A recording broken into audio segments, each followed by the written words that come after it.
So, ngayon punta tayo sa ating YT Studio. So, dapat kung ikaw ay isang YouTuber, dapat meron ka talagang YT Studio kasi ito rin po yung pinadala ni YouTube na dapat meron kang YT Studio at dapat nakalagin ang iyong YTC sa YT Studio. Okay, so punta tayo sa YT Studio. Click natin ang YT Studio.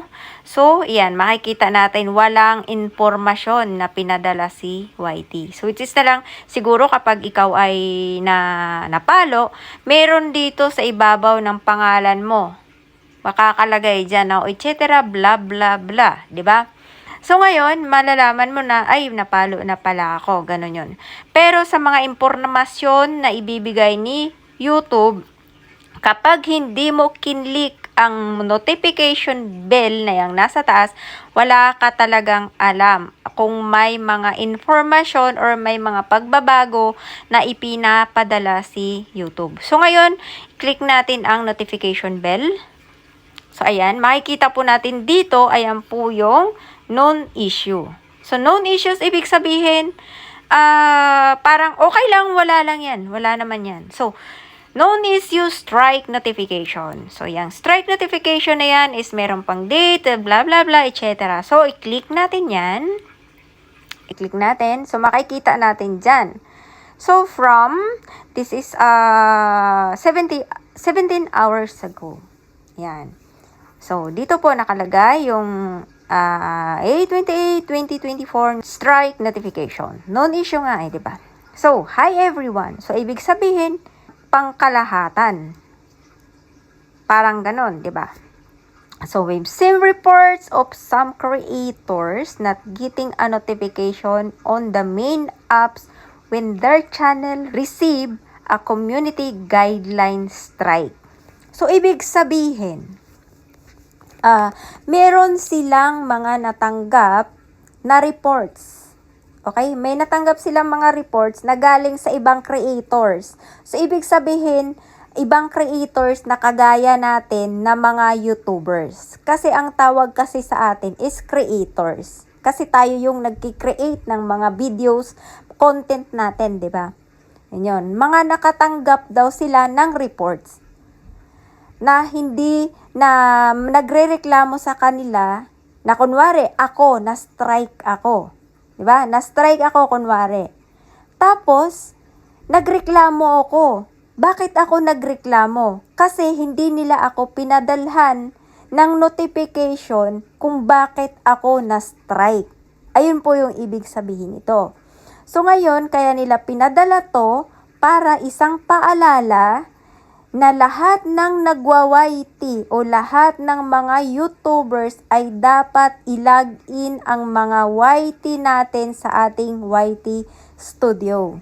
Kasi alam nyo kung bakit. Lahat ng impormasyon na ibibigay ni Lolo ngayon is dito niya na po ilalagay at dito niya na po ipapadala sa ating YT Studio. So, ugaliin po nating mag-click ng notification bell dito sa taas.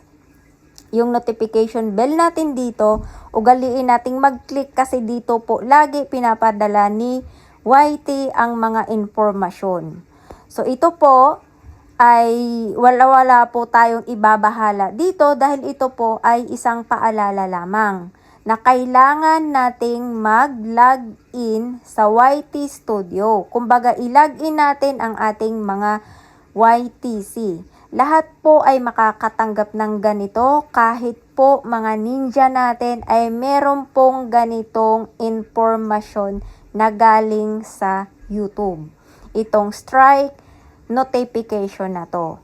So, bakit nila pinadala sa atin to? Kasi meron silang mga natanggap na reports na galing sa ibang mga creators na mga nai-strike yung kanilang channel na ang sinasabi hindi sila pinadalhan ng notification or email, ganon. Kasi alam nyo kung bakit ngayon ang Gmail ay hindi na po nagpapadala si Lolo ng mga ganitong impormasyon.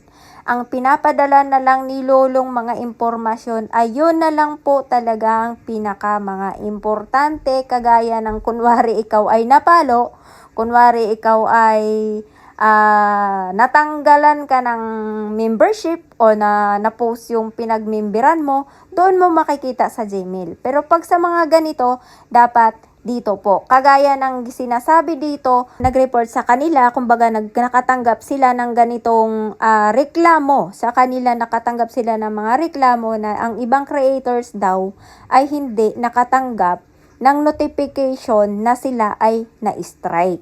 So, ibig sabihin, kasi yung mga taong yun, hindi sila nakapag-login sa kanilang YT Studio. So, ibig sabihin ito ay isang paalala na dapat ay mag-login ka sa iyong YT Studio para every time na merong padalang impormasyon si YouTube sa'yo, ay dito mo makikita. So, ito po ay wag nyo na pong